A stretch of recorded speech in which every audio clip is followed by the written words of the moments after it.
Kyiv के जो बाहरी इलाके हैं वहां आमने सामने की जंग शुरू हो गई है। रूस की सेना कीव को घेरकर आगे बढ़ रही है।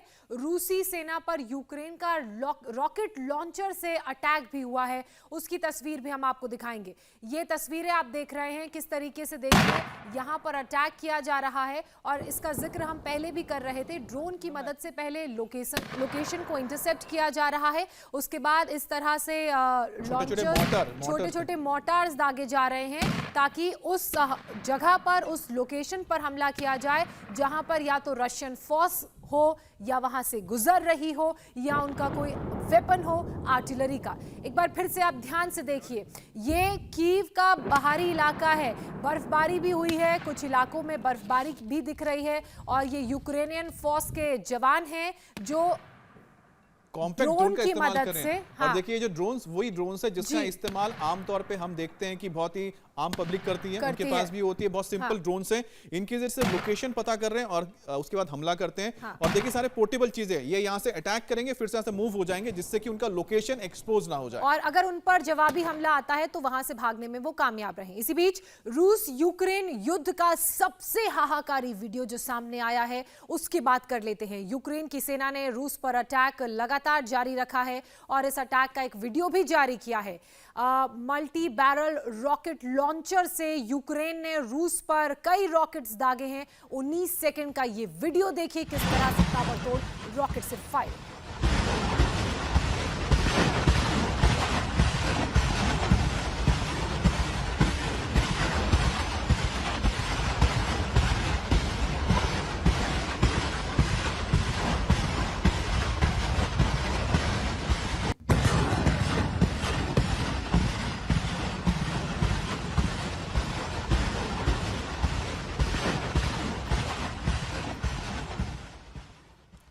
तो आपने देखी तस्वीर किस तरह से यहाँ पर रॉकेट लॉन्चर से रूस के ऊपर हमले हो रहे हैं। लेकिन यूक्रेन में रूस के हमले पर अभी भी एक बड़ी खबर आ रही है।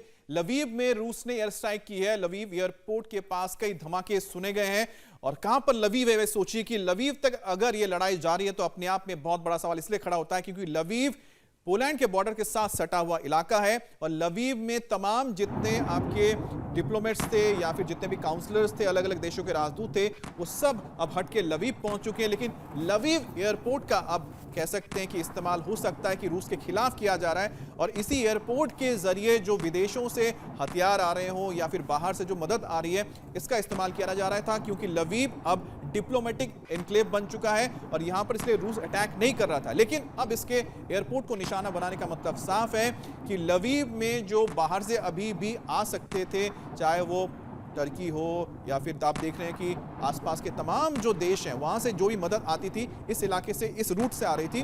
और यही वजह कि अब लवीव पर रशियन अटैक शुरू हुआ है। और जैसा कि आपको पहले बता देते हैं कि लवीव के पास अटैक हुआ था जिसमें एक इंटरनेशनल जो फोर्सेज आई थी उनके बेस को उड़ा दिया गया था और रशिया ने कहा था कि जो इंटरनेशनल लड़ाके यहां पर आए थे अलग अलग देशों से उनको खत्म किया गया था। और यही वजह कि लवीव पर एक बार फिर से अटैक किया जा रहा है।